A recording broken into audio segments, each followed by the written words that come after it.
오늘 하나님께서 우리에게 허락하시는 말씀은 신약성경 마태복음 6장 31절부터 33절까지 말씀입니다.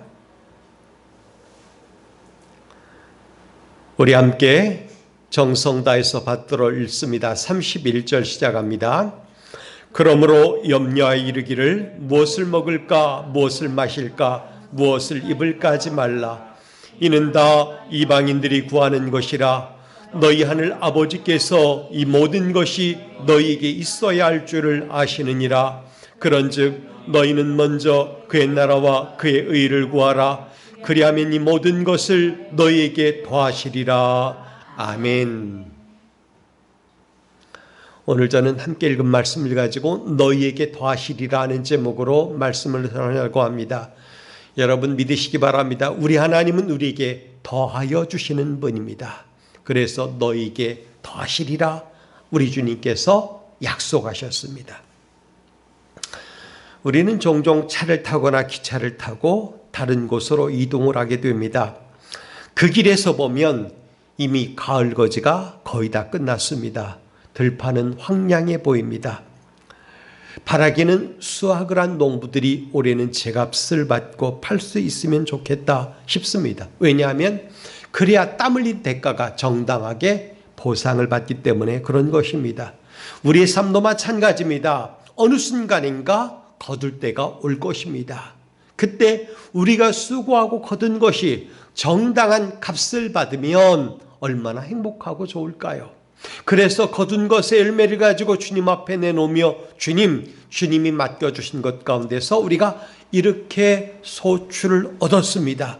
최선을 다했습니다 라고 말씀드릴 때 주님이 칭찬해 주셨으면 참 좋겠다 싶습니다. 오늘도 우리 주님의 은혜와 평강이 여러분과 늘 충만하게 함께하길 원합니다. 성도 여러분, 우리는 이 세상에 살면서 다 같이 행복을 추구합니다. 행복하길 원해요. 행복한 가정, 행복한 직장, 행복한 인생이 되길 바란다는 거죠. 그래서 행복을 얻기 위하여 자기를 좀 더 희생하며 수고하는 거예요. 좀 더 부지런히 움직이고 좀 더 남보다 앞서 움직이고 그래서 뭔가 좀 더 행복해지려고 한다는 거죠. 그러나 행복이라는 것은 내가 많은 것을 소유했다 또는 더 많이 땀을 흘렸다 그래서 오는 것은 아니에요. 환경이 더 좋았다 그래서 오는 건 아니라는 거예요. 그러니까 상관관계를 논할 때 이것이 있으면 행복하다, 이것이 있으면 행복하다라는 게 등식이 딱 맞진 않는다는 거예요. 만약에 행복하다면 부자들은 웃음꽃이 피고 찌들리지 않은 삶을 살아야 돼요. 그런데 보면 오히려 여건이 더 좋은 사람이 마약에 손대고 불안하니까 쾌락을 또 일삼으니까 또 이상한 길에 빠지고 그런단 말이죠. 그러니까 소유가 많고 적고와 행복은 상관없다는 거예요. 또 환경이 더 좋다, 행복하다 이렇게 등식을 성립시킬 수는 없다는 것입니다. 여러분, 하나님께서는 우리 마음과 생각과 삶의 자리에 행복을 심어 놓으셨어요. 그걸 우리가 알아야 되는 겁니다. 그렇기 때문에 이미 심어 놓으신 행복을 붙들고 행복의 길을 걸어가는 게 중요한 거예요. 저나 여러분 모두 행복한 길을 걸어갈 수 있길 바랍니다. 따지고 보면 우리는 넘치는 것들이 있어요. 그래서 어떤 사람이 이야기한다고 하죠. 백지를 이렇게 펴놓고 한 면에는 감사한 일, 좋은 일, 뒷면에는 또 슬픈 일, 억울한 일 이렇게 적어보면 훨씬 누리고 사는 게 많다는 걸 알게 될 거라는 거예요. 그만큼 하나님은 우리의 삶 가운데 행복한 것을 많이 두셨어요. 그것을 누리고 가꾸고 붙들고 그 길을 추구하며 살아가는 우리 모두가 되면 얼마나 좋을까 싶습니다. 하나님을 믿는 자들의 공통점 가운데 하나가 행복한 자들이라는 거예요. 그래서 성경을 보면 이스라엘아 너는 행복한 자로다 이렇게 말하거든요. 하나님의 백성은 행복해야 된다는 거예요. 더 나아가 그 행복을 감사로 꾸며나갑니다. 찬송을 부르며 마음을 문을 엽니다. 기도로 한껏 두드려 하늘복을 받아 누립니다. 감사를 한껏 함으로 하나님께서 주시는 복의 문을 열고 사는 거예요. 그렇기 때문에 행복한 사람의 뒤끝에는 감사가 나와요. 11월 달을 우리가 감사의 달로 보내려고 합니다. 여러분, 이 감사는 그냥 표현하는 게 아니라 행복한 삶의 뒷자리에서 나오는 거예요. 억지로 감사할 수는 없어요. 그러면 그것은 진정한 감사가 아닌 거예요. 행복해야 진정한 감사가 나오는 것입니다. 감사는 또 다른 감사를 불러오는 것입니다. 감사는 복을 낳고 행복을 창조하는 신비한 힘을 가지고 있는 거예요. 그렇기 때문에 우리 심령과 삶 가운데 감사할 수 있는 마음의 여유가 일어나야 되는 거예요. 억지로 감사하면 안 돼요. 즐거운 마음으로 감사해야 돼요. 우리 하나님께서도 즐거운 감사의 제사를 드리는 사람을 받으시지 억지로 하는 건 받지 않으셔요. 성경에 그런 예가 굉장히 많습니다. 여러분, 우리의 믿음으로 행복을 열고 그 행복의 뒷자리에 하나님께 감사의 단을 쌓는 우리의 삶이 되길 바랍니다.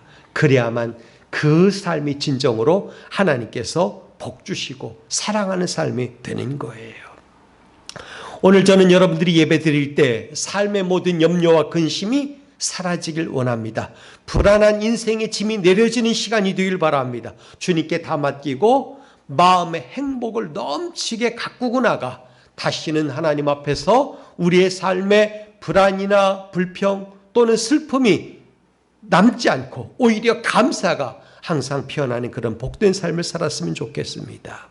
전 오늘 하나님의 백성이 살아가야 될 법에 대해서 여러분과 함께 이야기하려고 그래요. 흔히 마태복음 5장부터 7장을 산상수훈 또는 산상보훈이라고 하는데 산 위에서 가르치신 말씀이라는 거예요. 오늘 우리가 읽은 말씀은 그 말씀 중에 한 자락입니다. 주님은 산에 올라가 앉으셔서 그 앞에 나온 많은 무리들을 가르치셨습니다. 그때 주님은 의식주 문제로 염려하지 말라 이렇게 말을 했어요. 사실 우리는 먹고 쓰고 입는 것으로 골몰합니다. 이것은 모든 인생이 추구하는 염려 가운데 들어 있습니다. 그런데 주님은 염려하지 말라 이렇게 말씀하셨어요. 그러면서 말하기를 그 염려는 이방 사람들이 하는 것이다. 즉 믿음 없는 사람들이 하는 것이다. 예수 그리스도 안에 있는 사람들은 그런 염려하지 않는다. 이렇게 말씀하시는 거예요. 하나님의 백성은 삶의 방식이 다르다는 거예요. 하나님의 백성은 염려가 아니라 맡김, 불평이 아니라 감사의 삶을 산다는 거예요. 과연 우리가 그러한가 생각해 봅시다. 염려가 아니라 내어 맡기는 삶, 불평이 아니라 감사가 있는 삶, 이런 삶을 사는가 하는 거죠. 한번 곰곰이 생각해 보죠. 염려가 없는 사람이 어디 있겠어요. 하루에도 수도 없이 많은 염려를 합니다. 하다못해 염려가 없는 것이 염려라고 말하는 사람까지도 있대요. 여러분은 지금 무엇 때문에 염려하고 계십니까? 사실 대부분의 염려는 자기 인생과 연관이 되고 있어요. 특별히 생활과 관계된 건데 먹고 쓰고 쉬고 만나고 일하는 데서 오는 것들이에요. 학생들은 성적이 안 나오면 어쩌나 염려합니다. 청년들은 직장에서 평안할까 염려합니다. 돈은 좀 얼마나 벌 수 있을까 염려합니다. 근데 본문 말씀에서는 우리 염려를 뒤집는 말씀이 나오는 거예요. 염려하지 말라. 염려하지 말라. 믿음 안에 있는 사람들은 그런 염려하는 사람들이 아니다. 생활 방식이 다르다. 그건 이방 사람들이 하는 것이다. 이렇게 말을 해요. 우리는 그러면 안 된다는 거예요. 여러분, 여기서 우리는 굉장히 큰 도전을 받게 되는 거예요. 아니, 염려 없이 어떻게 살 수 있는가? 하루에도 수십 번씩 염려가 일어나는데 왜 염려하지 말라고 말씀하시는가 이거죠. 어떤 의미에서 그런 말씀을 주시는 걸까? 한 가지예요. 우리의 모든 인생의 고민, 걱정은 하나님 아버지, 하늘 아버지께서 아신다는 거예요. 아신다라는 말은 곧 그 문제를 감당하여 주신다, 더 나아가서 더하여 주신다라는 말과 연관이 되어 있는 거예요. 여러분, 우리의 삶을 누가 아신다고요? 하늘 아버지께서 아시는 거예요. 아시니 그 문제를 어루만져 주시는 것이고, 즉 해결해 주시는 것이고, 더하여 우리 삶에 필요한 것들을 더해 주신다는 거예요. 이게 오늘 말씀이에요. 그렇기 때문에 믿음 안에 사는 사람, 하나님의 백성은 세상 사람들과 생활 방식이 달라야 되고 인생관이 달라야 되는 거예요. 전 그래서 오늘 말씀을 가지고 몇 가지 주제를 만들어 보려고 그래요. 그 가운데 하나가 뭐냐? 탐욕에 사로잡히지 말라 하는 거예요. 탐욕에 사로잡히지 말라. 사람은 욕심 없는 사람은 저는 없다고 봐요. 하나 가지면 또 하나를 갖길 원해요. 누구라도 다 그래요. 너그러운 사람은 없어요. 최소한 자기 것에 대해서 더 많이 채워지길 원하지 비어지길 원하는 사람은 없을 거예요. 그것 보고 욕심이라고 말하는 거겠죠. 본문은 우리에게 염려하지 말라 가르쳐 주면서 무엇을 먹을까, 무엇을 입을까 염려하지 말라라고 했습니다. 주님은 일상생활에서 우리가 피부적으로 느끼는 문제를 지적한 것입니다. 왜 이런 것들을 지적했을까요? 의식주에 대한 인간의 염려가 죄를 낳게 하기 때문에 그래요. 즉 탐욕에 사로잡히게 하기 때문에 그렇다는 거예요. 쉽게 얘기해서 이스라엘 백성들이 출애굽하여 광야에 나왔습니다. 그때 먹을 것이 떨어졌죠. 하나님께서 탄식하는 백성들에게 무엇을 주셨습니까? 만나를 주셨어요. 그러면서 말씀하시기를 월요일부터 토요일까지, 소위 말해서 그때는 이제 안식일이 토요일이라고 하는 사람도 있으니까 어쨌든 쉽게 계산해서 우리 주일식으로 계산해서 한 주 중에 6일 날은 하루치 분량씩 매일매일 데일리 브레이드, 매일매일의 것을 거두라 이렇게 말을 했어요. 그러면서 마지막 날 6번째 날에는 그 다음 날 것까지 이틀치 몫을 거두라 이렇게 말을 했거든요. 근데 사람의 마음이 그런가요? 저 사람이 요만큼 가져가면 하루치라고 나는 좀 더 가져가야지 해서 남겼단 말이죠. 어떻게 됐을까요? 썩었다 이거예요. 우리 하나님 그거 아셨다는 겁니다. 여러분, 사람은 누구나 그런 욕심을 가지고 있는 거예요. 사람이 그런 염려에 사로잡히면 욕심을 내게 되는 거예요. 그래서 뭔가 또 다른 어떤 유형의 죄에 손대게 되는 거예요. 마음이 가는 거죠. 우리 삶에서 일어나는 문제가 어디에서부터 시작하는지를 정확하게 봐야 돼요. 그래서 염려가 일어나는 시작점을 정확하게 발견하고 거기서 염려하지 말라고 말씀하시는 주님의 말씀을 적용시켜 나가야 되는 거예요. 사실 인간은 여러 개의 곡간을 만들어 놓고 곡식을 쌓아 놓습니다. 또 여러 채의 집을 짓고 그리고 또 땅을 사들입니다. 더 많이 가지고 싶어 하는 것이 인간의 욕심이에요. 최근에 기독교 기관 대학의 총장이 별세를 했고, 최근은 아니죠. 얼마 됐는데, 그리고 그가 가지고 있는 소유를, 재산을 자녀들에게 나눠주었는데, 유명한 서울의 여의도에 있는 모 교회 사모였던 분이에요. 아들에게는 어떤 집을 주고 땅을 주고 또 어떤 사람에게 또 다른 집을 주고 땅을 주고 또 은행에 있는 돈을 주고, 어떻게 교회의 사모가 그런 돈을 만들었을까요? 저는 이해가 안 되는 거예요.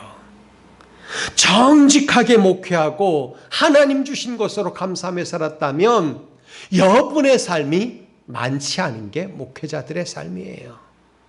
그런데도 불구하고 얼마 또는 몇십억 이렇게 쌓아놓고 산다고 하면 그의 삶은 수상한 거예요. 쉽게 말해서 탐심이 작용했다는 겁니다. 그럼에도 불구하고 인간은 더 많이 갖고 싶어하는 게 그 마음속에 자리 잡고 있는 것입니다. 그만큼 인간의 탐욕은 끝이 없는 것입니다. 문제는 이러한 탐욕의 삶이 그 인생을 아름답게 하거나 행복하게 하게 만들지 못한다는 거예요. 그래서 야고보 사도는 말하기를 욕심이 잉태한 즉 죄를 낳고 죄가 자라면 사망을 낳는다 이렇게 말을 했어요. 우리 기독교는 탐욕의 종교가 아니에요. 탐욕의 종교가 아닙니다. 그럼에도 많은 기독교인들이 유혹의 욕심을 따라 살아갑니다. 이거는 세상 사람들이 걸어가는 유형이잖아요. 그러니까 우리 주님은 그 많은 무리들에게 도전심을 주는 거예요. 어떻게 살 거냐? 유혹의 욕심을 따라 살 거냐? 아니면 염려 맡기고 더하여 주시는 하나님의 은혜를 맛보며 살 거냐? 그거죠. 우리도 대답을 할 수 있어야 되는 거예요. 성도 여러분, 우리는 성도입니다. 그런 우리가 기독교를, 즉 믿음의 자리를 탐심의 자리, 탐심의 종교로 전락시키면 어떻게 될까요? 기독교는 탐욕으로 배를 벌리려고 하는 그런 단체가 아니에요. 가진 것에 족한 줄을 알고 그것에 감사하는 종교라는 것입니다. 주님은 우리에게 모든 염려를 주께 맡기라 이렇게 말씀하셨어요. 우리의 모든 행사를 주께 맡기고 무엇을 먹을까, 무엇을 입을까, 무엇을 마실까 염려하지 말라고 얘기를 했어요. 왜? 하나님이 더해 주시는 것들이기 때문이라는 거예요. 우리는 더해 주시는 은혜를 받아야지. 그게 아니고 내 욕심으로 무엇을 이루려고 하고 그래서 하나님이 기뻐하지 않는 삶의 방식의 길에 손대고 걸어가면 그 인생은 불행해진다는 거예요. 사도 바울도 디모데전서 6장 9절 10절에서 말세를 사는 성도들에게 탐심을 물리칠 것을 권면합니다. 부자가 되고자 하는 사람들이여, 그런 마음을 품으면 시험과 올무와 여러 가지 어리석고 해로운 욕심에 떨어집니다.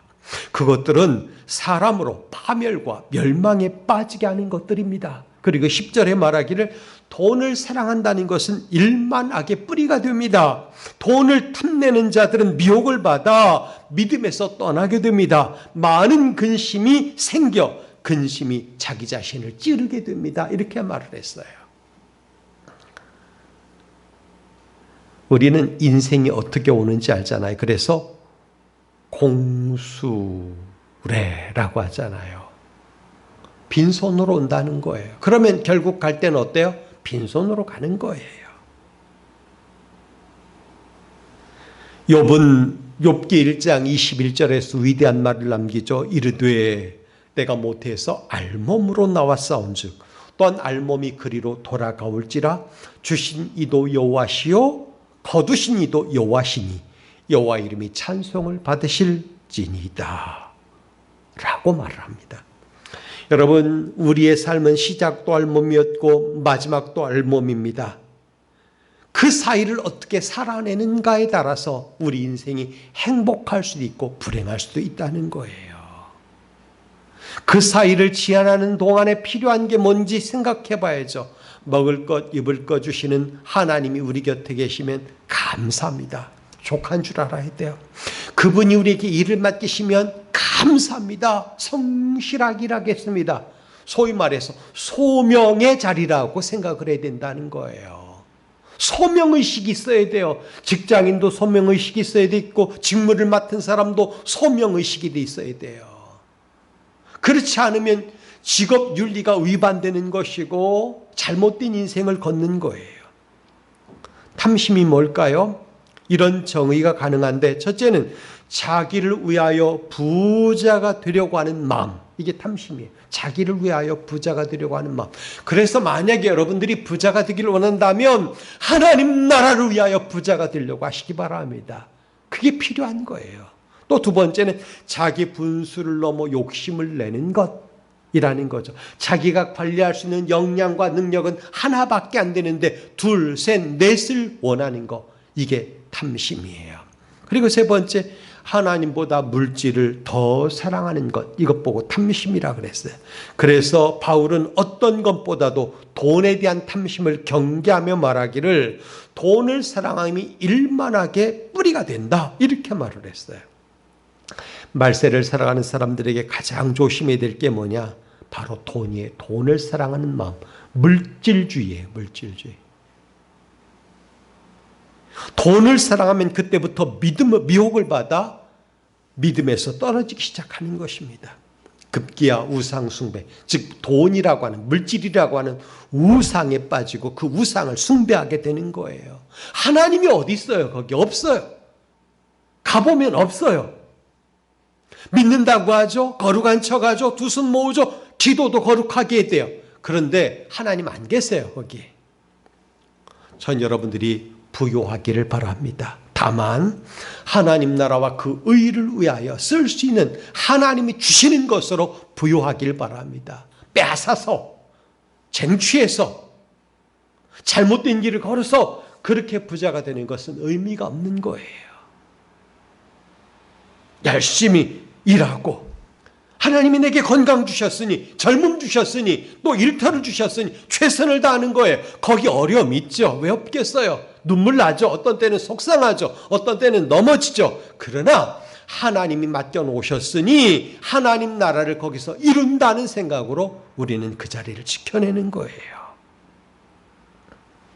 전 여러분들이 하나님 나라와 그 의를 위하여 부자가 되길 바랍니다. 그게 탐심에서 벗어나는 길이에요. 그런 사람들은 행복할 수 있죠. 그러나 다른 방법으로 탐심에 사로잡히면 행복하지가 않은 거예요. 두 번째, 오늘 말씀에서 우리가 받을 교훈은 뭐냐? 존귀한 자상을 만들어 살아야 돼요. 이 복음 찬양 가운데 형제의 모습 속에 보이는 이라고 하는 찬양이 있어요. 형제의 모습 속에 보이는 하나님 형상 아름다워라. 존귀한 주의 자녀 됐으니 사랑하며 섬기리, 이렇게 말하는 거거든요. 누군가가 여러분을 볼 때 거기서 하나님의 형상을 발견할 수 있다면, 하나님 나라의 가치를 품은 자라고 하는 인정을 할 수 있다면 우리는 존귀한 자상을 가진 거예요.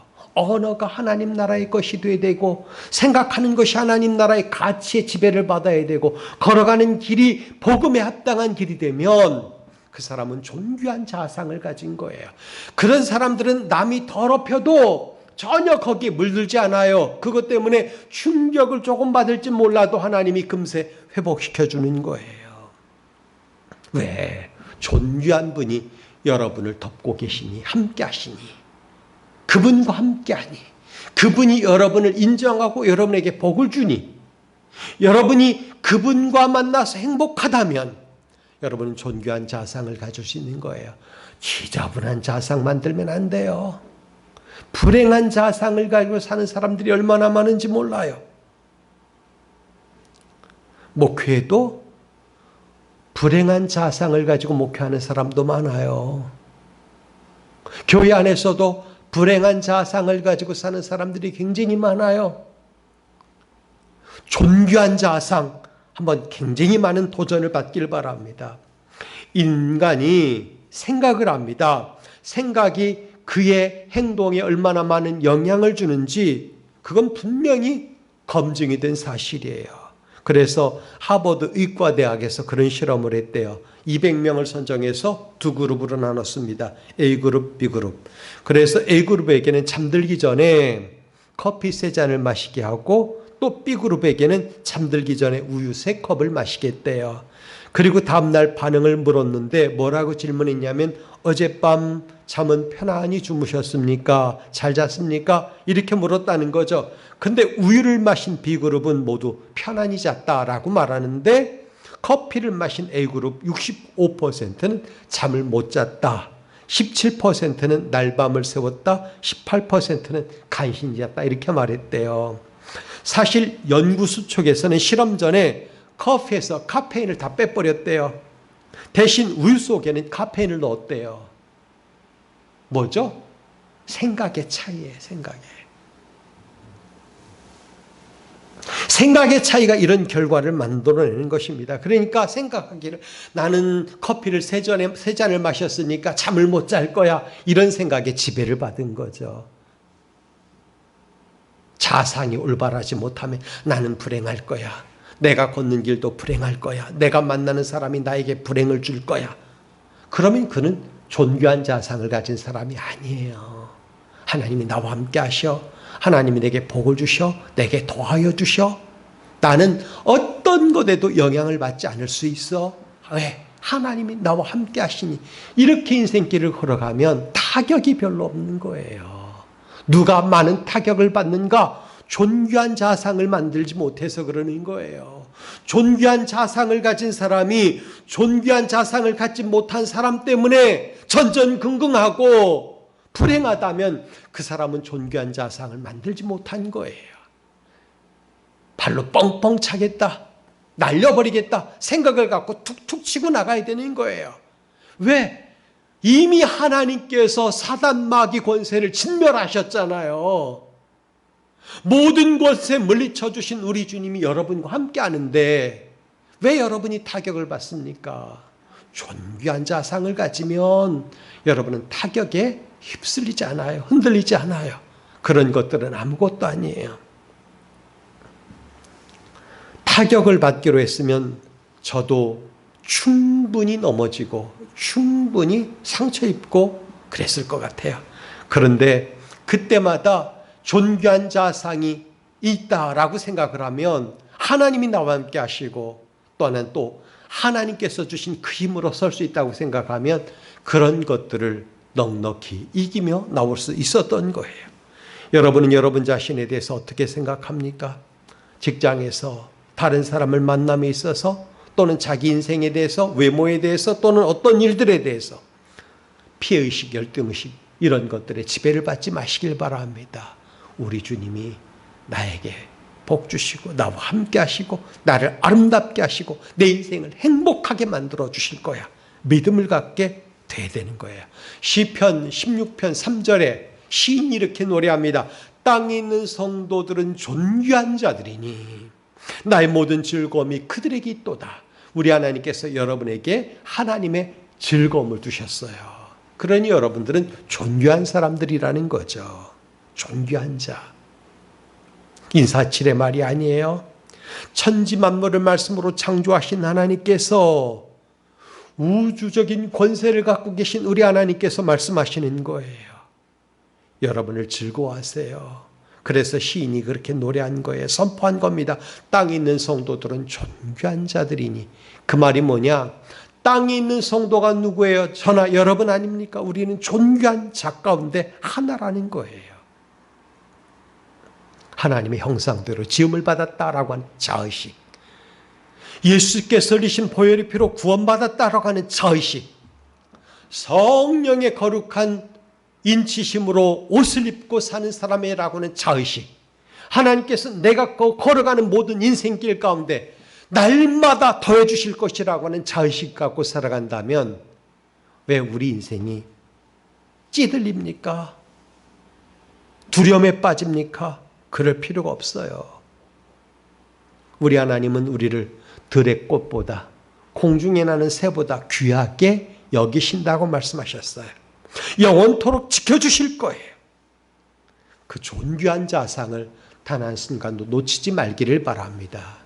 마지막 세 번째, 하나님의 백성이 사는 법을 배워야 돼요. 하나님의 백성이 사는 법. 우리가 최소한 어떤 나라의 백성이라고 한다면 그 나라 안에서 행복해지길 바라야 되고 그 나라 안에 사는 사람들이 행복해지길 바라야 돼요. 저는 우리나라가 세계의 표준이 되고 그리고 세계가 부러워하는 나라 또 세계 속에서 인정받는 그런 나라가 되기를 바라요. 한국교회가 추구해야 될 게 뭘까요? 지금도 한국교회는 몇 번 예배드리지만 몇만 명이 모였네, 몇십만 명이 모였네 하는 예배당을 건축해 놓은 교회들이 질비합니다. 그런데 정작 중요한 것은 그 안에 있는 성도들을 하나님의 백성답게 만든 일에 과연 성공했는가 물어볼 필요가 있다는 거예요. 만약에 하나님의 백성이 하나님의 백성답게 살아냈다면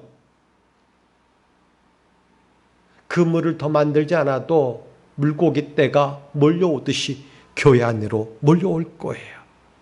사람들이 이런 말을 해요. 교인들이 돈을 더 잘 떼먹어. 교회 다니는 사람들이 더 까탈스러워. 교회 다니는 사람들은 자기들밖에 몰라. 그런단 말이죠. 그게 표준입니까? 교회의 표준은 그런 게 아니에요. 역시 교회 다니니까 저 사람은 포용력 있어. 교회 다니니까 역시 믿을만해. 저 사람은 넉넉해. 나는 하나치를 받았는데 저 사람은 반개어치밖에 안 갖고 가. 같은 돈을 내고 그렇다는 거죠. 여러분 충분히 이미지 개선을 해야 되지 않을까요? 하나님의 백성의 표준. 이제부터 저나 여러분들이 그 표준을 만들고 또 그것을 지켜내며 살아갔으면 좋겠어요. 하나님의 사람은 하나님을 신뢰하는 믿음 안에서 살아야 돼요. 믿음이 점점 자라서 어른의 믿음을 갖게 되길 바랍니다. 조그만 믿음이 아니고 조각 믿음이 아니고 더 커진 믿음으로 서야 돼요. 무엇보다 하나님의 백성은 하나님이 공급하시는 은혜와 능력 안에서 사는 거예요. 다른 것으로 잘 되려고 하지 마시고 하나님이 주시는 복 안에서, 은혜 안에서 잘 되길 바라시기 바랍니다.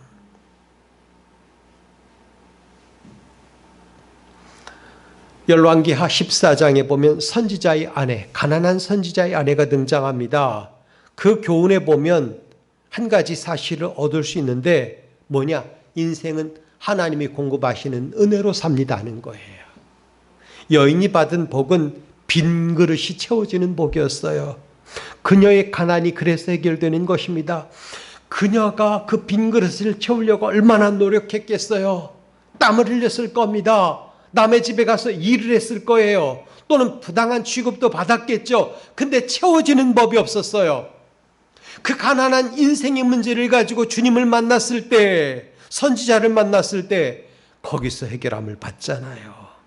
여러분, 하나님이 도우시는 손길로 살아가야 돼요. 하나님이 공급하시는 은혜 안에서 하나님의 백성은 사는 거예요. 그리고 또 하나님의 백성은 소망을 하늘나라에 두고 사는 거예요. 이 땅이 아니에요. 이 땅이 아니에요. 소망을 하나님 앞에 두고 거기를 달려가는데 완주해야 되는 거예요. 중간에 포기하지 말고 낙심하지 말고 하늘의 소망을 두고 사는 사람들은 위의 것을 바라봅니다. 땅의 것을 바라보지 않아요. 그래서 하나님 나라에 쌓아두죠. 저는 11월 달을 감사의 달이라고 말씀드렸는데 여러분에게 어떤 감사거리가 있든지 이번 달 한번 감사로 하나님 앞에 단을 쌓아보시기 바랍니다. 그게 마음의 감사든 손의 감사든 삶의 감사든 물질의 감사든 한번 쌓아놓고 살아볼 수 있게 되길 바랍니다. 오늘 저는 여러분들에게 하나님께서 우리에게 더하시리라, 너희에게 더하시리라 하는 제목으로 말씀을 나눴습니다. 그러면서 하나님의 백성, 즉 더하여 주심을 받는 백성들이 어떻게 살아야 될지 그 생활 방식을 세 가지로 얘기해 봤습니다. 여러분, 탐욕에 사로잡히지 말길 바랍니다. 존귀한 자상을 만들어 살길 바랍니다.